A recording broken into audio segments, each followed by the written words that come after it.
У большинства людей представление о реальности опирается не на раздумья или критический разум, а на общий консенсус, на единое мироощущение группы. Эрих Фромм, философ, социальный психолог. Сначала вам всем дадут QR-код, потом вас отправят в лагеря. А дальше что? Долой QR-коды! Долой QR-коды! Фашизм не пройдет! Фашизм не пройдет! Мы не допустим сделать из России концентрационный лагерь. Всегда, когда возникает такая острая какая-то социальная тема, ее начинают использовать в своих интересах какие-то группы для того, чтобы получить какую-то выгоду. И если эти группы выбирают вот такие, деструктивные, по сути говоря, действия, это вредит обществу, и, конечно, общество должно реагировать на такие вещи. К чему готовиться? Верьте в лучшее, но готовьтесь к худшему. Есть категория определенных людей, которые заявляют о особом взгляде на любую проблему. Вот касается ли это ковида, касается ли это вакцинации, QR-кодов и прочее. Пособничество или равнодушие и их последствия не могут быть прощены ни Богом, ни людьми. Им нужно как-то, во-первых, отделить себя от окружающих, но выделиться лучше выгодно, то есть мы лучше других. За счет этой веры они отделяются от общей массы.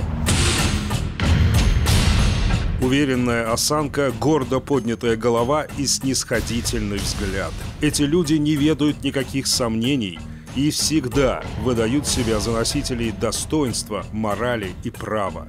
Это коллективный нарциссизм. О да, нарциссизм бывает не только индивидуальным.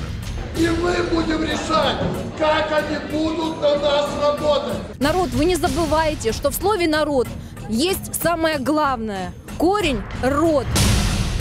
Есть люди, голодные до зеркала, типичные нарциссы. Есть люди, голодные до идеалов. Личную пустоту и малозначительность заменяют общие групповые ценности.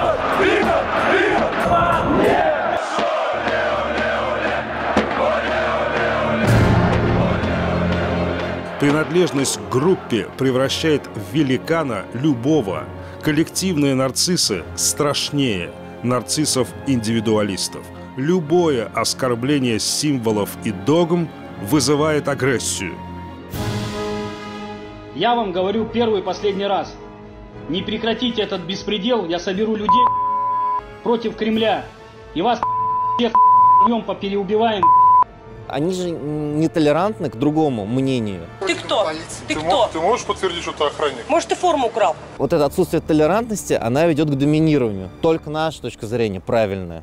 Другой точки зрения альтернативной быть не может. Это соперничество. Но знаете, наука, она вообще не толерантна. Вот если так по-философски подойти. Потому что 1 + 1 равняется 2.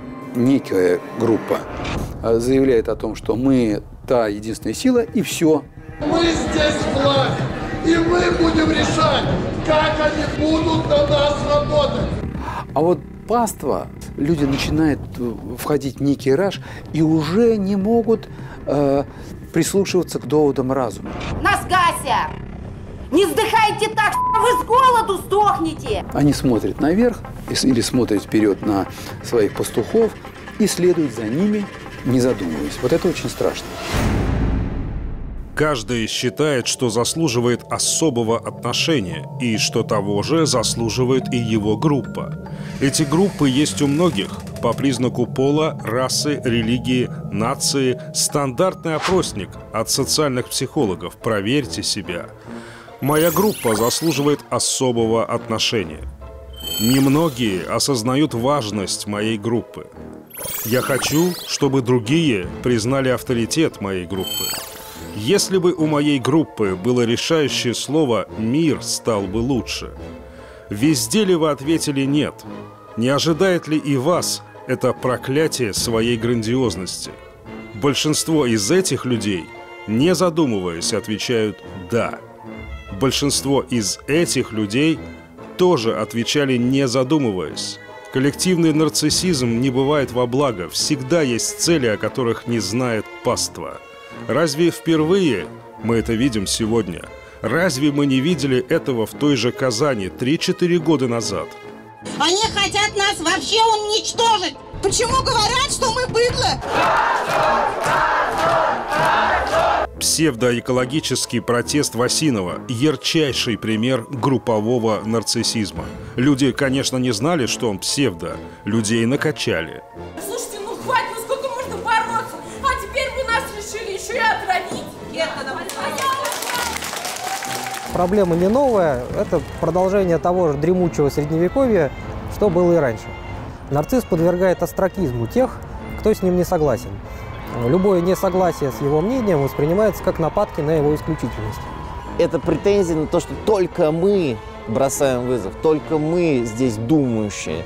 Вы верите на слово ученым, да? А если подумать? То есть манипуляция, игра на недоверие к власти. То есть у общества есть недоверие к власти определенное. Ну, это объективно существует. Не у всего, но у какой-то части. И вот на этом спекулируется. Для того, чтобы извлечь какую-то из этого пользу. Мы человеки, они бесчеловечны. Нас много, их малая кучка. Это война, священная война. С чинушами мы боремся, травители людей. 4 года спустя все та же песня. Идет война народная, священная война. Добро бы, если это была бы дискуссия. Но диалога-то не получается. Даже такое происходит некое формирование этого движения, которое консолидируется не просто в какую-то группу, а именно движение. Именно так. Коллективный нарциссизм не может не претендовать на особое к себе отношение, на особую роль в обществе. И вот уже эти доктора около всяческих наук, праотцы иллюзорного общего мнения и блага, пока обеспечивающие им легитимность их горячие сторонники горланят на площадях, здесь, в штабах, грезит идеей создания не просто группы сопротивления, но организации с особым статусом. Это они врачи, это они за правду, это их маргинальное мнение имеет якобы больший вес. Людей, на совести которых тысячи жизней, награждают орденами. Их богатую эрудицию необразованной головы выслушивают в высоких кабинетах. Сорняки проникают на каждую грядку и требуют не равного, а особого к себе отношения. Но так называемым врачам за правду не нужна правда. Им нужна собственная правота. Им необходимо зеркало, которое отразит их величие. А что нужно людям? А людям нужно вернуть себе контроль над ситуацией, который давно утерян. И для этого сгодится самое простое объяснение, которое содержит образ врага «мы» и «они». Маятник всегда качнется в нужном вам направлении. Он посмотрит туда, куда вам давно хочется, где есть ответы, есть идеалы и нет сомнений. Но, увы, это превосходство иллюзорно. Посмотрел визуальный образ, одну фразу схватил, и дальше мне не надо думать.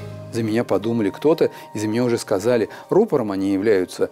А потом, конечно, они говорят, вот миллионы людей за нами. Изначально, поскольку я не могла этого делать, я пришла к руководству госпиталя и уточнила, работают ли у них волонтеры в красной зоне. Вот. И, соответственно, когда я узнала, что их нет, я предложила, что давайте организуем волонтеров, которые будут помогать. Мы никогда бы не узнали об этом человеке, если бы не встретили ее случайно в красной зоне Казанского госпиталя для ветеранов войн. Алия Шарапова иначе смотрит на свое отражение в зеркале. У нее другие идеалы. Она волонтер. Человеку без медицинского образования немногое доверишь в госпитале, но его помощь подчас бесценна. А почему такая мысль вам в голову пришла? Она вообще мало кому приходит в голову. В Москве волонтерские движения, волонтеры, которые работают в красной зоне, это довольно распространено, причем это не медики, это люди, которые занимают совершенно разные профессии, независимо от должности, статуса. То есть они именно поддерживают больных с точки зрения эмоционально, где-то чай налить, где-то поговорить, где-то поднять настроение. А это за деньги все? Конечно, нет. Вот странно, почему одни делают вот это, а другие тихо, без лишней помпы, но занимаются вот такими делами, как вы?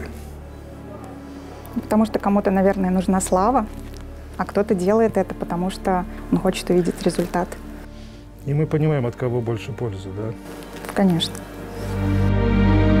Кто занят делом? Воинствующие на площадях и в соцсетях слабость и невежество? Или вот этот человек, негромко созидающий то, что давно требует созидания? Кто есть реальная сила? Кто имеет право говорить о морали и добродетели? Нарциссы или тихие труженики этой войны? Когда-нибудь дым рассеется, а с ним и это групповое помешательство. Увы, лишь до поры до времени. Ведь у нас спокон веков нет суда на дураков. Постой. Ты что-то путаешь в запале. Известно ведь любому пацану. На вас не нападали. Вы напали. Вы первыми затеяли войну. Вы гражданам защиту обещали, а получился форменный скандал. Кого и от кого вы защищали, когда на вас никто не нападал? Ах, сколько на земле людишек подлых. Такие уж настали времена. Вы подлость преподносите как подвиг и просите за это ордена. Михаил Любимов, Андрей Мохов и Андрей Ключников. 7 дней.